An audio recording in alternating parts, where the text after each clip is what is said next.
খুব পরিচিত একটা গল্প আপনাদের স্মরণ করিয়ে দিতে চাই। সেটি হলো যে এক লোক এক বাড়ির সামনে দাঁড়িয়ে আছে, একজন পথিক সেখান দিয়ে যাচ্ছিলেন। তো এ সময় সেই পথিকটি ওই লোককে জিজ্ঞেস করেন যে এই বাড়ির মালিক কে। তো ওই লোক বলে যে হাম। তো তাহলে কি তুমি এক গ্লাস পানি খাওয়াতে পারবা? তো সেই লোক বলে যে না, ভেতরে ঢোকার অনুমতি নাই। অর্থাৎ সে এমনই মালিক যে ওই বাড়ির তার ন্যূনতম অধিকারটুকু আর নাই। এখন এই ঘটনার সাথে মিল খুঁজতে পারেন ভারতের তৃণমূল নেত্রী। কেউ কেউ বলতে পারেন যে তৃণমূলের আগে সাবেক লাগানো বোধহয় সবচেয়ে সঠিক। তো সেই সাবেক অথবা বর্তমান তৃণমূল নেত্রী মমতা বন্দ্যোপাধ্যায়ের যে পরিণতি, তার সাথে এই গল্পের মিল আপনারা খুঁজতে পারেন। প্রথমে মানে বিধানসভা নির্বাচনে ভূমিধস পরাজয়, বিজেপির উত্থান, 200-র বেশি আসনের জয়, মাত্র 80টি আসন পাওয়া এবং তার নিজ আসনে হেরে যাওয়ার মধ্যে দিয়ে তার পতন বা তার ক্ষয়ের শুরু যদি আমরা ধরি, তাহলে এর সর্বশেষটি ঘটেছে একদিন আগে, দুদিন আগে। সেটি হলো যে তার দল থেকে তাকে বহিষ্কার করা হয়েছে। তার আগে আমরা জেনে নেই যে পরাজয়ের পরে আরো দুইটা ঘটনা ঘটেছে। একটি হলো যে বিরোধী দলীয় নেতা কে হবেন, তো তার পছন্দের যে বিরোধী দলীয় নেতা, তিনি যে তার দলের যে 80 জন এমপি নির্বাচিত হয়েছিলেন, তাদের মধ্যে থেকে তার পছন্দের নেতা, বিরোধী দলীয় নেতা হিসেবে একজনকে সাজেস্ট করেছিলেন। তো সেই তার মত কিন্তু টিকেনি।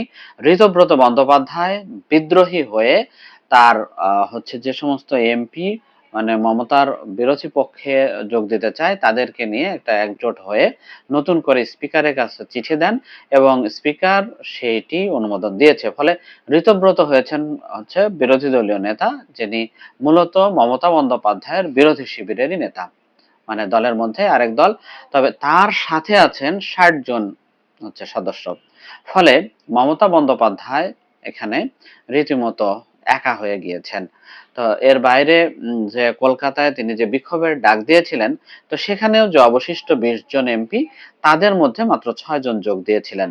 ফলে মমতার সঙ্গে তার দলের নেতারাই আর নেই, একথা বলা যায়।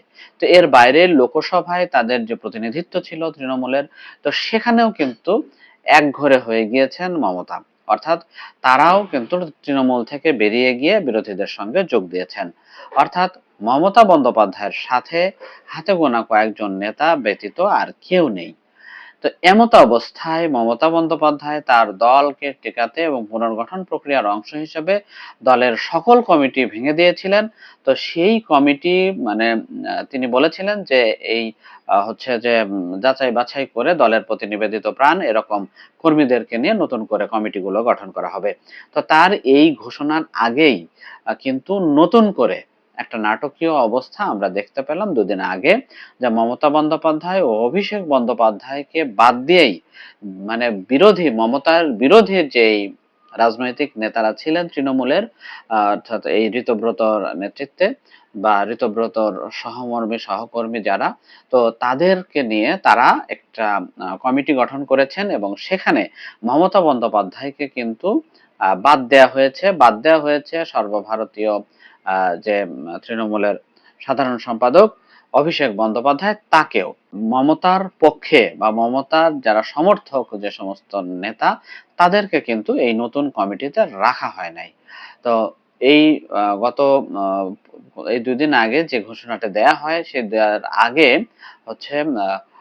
একটা বৈঠক হয়। তো সেই বৈঠকে কিন্তু বেশ কয়েকজন প্রবীণ নেতার পাশাপাশি 60 থেকে 70 জন পৌরসভার সাবেক বর্তমান কাউন্সিলর উপস্থিত ছিলেন। ওই উপস্থিত নেতাদের মধ্যে ছিলেন রাজ্যের সাবেক মন্ত্রী জাভেদ খান, অরূপ রায় এবং কলকাতা পুরসভার বেশ কয়েকজন কাউন্সিলর, সাবেক মেয়র ফিরহাদ হাকিমও ছিলেন। তো বৈঠকে উপস্থিত নেতাদের বক্তব্য অনুযায়ী সভার সময় তৃণমূল কংগ্রেসের নাম, দলীয় প্রতীক ব্যবহার করা হয়েছে। তবে অনুষ্ঠান স্থলে পশ্চিমবঙ্গের সাবেক মুখ্যমন্ত্রী মমতা বন্দ্যোপাধ্যায়ের কোনো প্রতিনিধি বা তার ছবি ছিল না। তো আপনারা জানেন যে তৃণমূলের যে উত্থান, সেই উত্থানটি কিন্তু ঘটেছিল মূলত কংগ্রেসকে ভেঙে। এই মমতা বন্দ্যোপাধ্যায় এটি করেছিলেন সূচনা। তো মমতা বন্দ্যোপাধ্যায়ের নেতৃত্বে, তার হাত ধরেই কংগ্রেস ভেঙে তৃণমূল কংগ্রেস গঠন করা হয় এবং পশ্চিমবঙ্গের দীর্ঘ বাম শাসনের অবসান ঘটিয়ে প্রায় 3 টার্ম হচ্ছে মমতা বন্দ্যোপাধ্যায় ক্ষমতায় ছিলেন। তো এই অবস্থায় মমতা বন্দ্যোপাধ্যায় একঘরে হতে হতে হতে হতে তিনি তার নিজ হাতে গড়া দলটিরই মূলত লাগাম হারিয়েছেন। তিনি একা হয়ে গিয়েছেন, তার রাজনীতি বলতে প্রায় মানে শূন্যের কোঠায় গিয়ে দাঁড়িয়েছে। তো এই অবস্থায় মানে কয়েকটা পরামর্শ তাকে দেয়া যেতে পারে। মানে তিনি কুলহারা অবস্থায় মানে পরিণত হয়েছেন। তো তাকে কি কি পরামর্শ দেওয়া যেতে পারে, মানে আমার কাছ থেকে আমি 2-3টা পরামর্শের কথা বিবেচনা করতে পারি তিনি এখন কি করতে পারেন।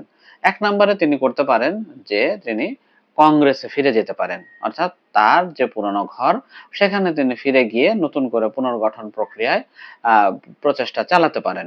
এক, আর সেটি কিন্তু সহজ হবে না, কারণ তার তৃণমূল কংগ্রেস সেটিকে কিন্তু মানে 80 জন এমপি নির্বাচিত হয়েছেন, মানে হচ্ছে বিপুল সংখ্যক সমর্থন, জনসমর্থন কিন্তু মানে তৃণমূল কংগ্রেসকে দিয়েছে মানুষ, এবং সেখানে কংগ্রেসের অবস্থান কিন্তু একেবারেই কম।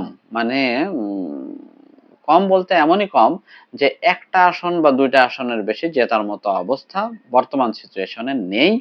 হয়তো এখন তাও মানে দু এক হয়তো আজ থেকে 2 বছর 4 বছর আগে হয়তো এই অবস্থা আরো একটু ভালো ছিল, তখনই কিন্তু কংগ্রেসের অবস্থা বেশি ভালো নয়। ফলে কংগ্রেসে যোগ দিয়ে তিনি যে খুব ভালো করতে পারবেন সেটিও কিন্তু হিউজ চ্যালেঞ্জ এবং প্রশ্ন সাপেক্ষ বিষয়। তো এর বাইরে তিনি কি করতে পারেন? এর বাইরে আরেকটা কাজ করতে পারেন, নতুন করে নতুন দল গঠন করতে পারেন এবং সেই দলকে সামনে রেখে তিনি কাজ করতে পারেন। তবে তার হাতে সেই সময়, শ্রম এবং হচ্ছে কায়িকভাবে খাটাখাটুনি করার অবস্থা তার আছে কিনা সেটিও বিবেচনার বিষয়। তার যথেষ্ট বয়স হয়ে গিয়েছে। এর বাইরে তিনি যেটি করতে পারেন যে ঋতব্রত বন্দ্যোপাধ্যায়ের অধীনেই তিনি তিনি নিজেই মানে তার যে তৃণমূল কংগ্রেস সেখান থেকে পদত্যাগ করে ঋতব্রতর নেতৃত্বে এই কংগ্রেসে যোগ দিতে পারেন। তো সেটিও মানে বললাম বটে, কিন্তু সহজ নয় একজন রাজনীতিবিদের পক্ষে। তো আরেকটি কাজ তিনি করতে পারেন, তিনি অবসর নিয়ে নিতে পারেন। যে ঠিক আছে, আমি তো দীর্ঘদিন রাজ্য চালালাম, রাজ্য শাসন করলাম, একটা দল গঠন করলাম, সেই দলের এত বড় একটা অবকাঠামো থাকলো, মানে প্রাতিষ্ঠানিক ভিত্তি থাকলো, যে সবচেয়ে খারাপ অবস্থায়ও এই দলটি বিরোধী দলে থাকলো এবং 80 জন এমপি নিয়ে বিরোধী দলে থাকলো। লোকসভায় সম্ভবত 12 জন বা 13 জন এরকম বা তার বেশি প্রতিনিধি আছে।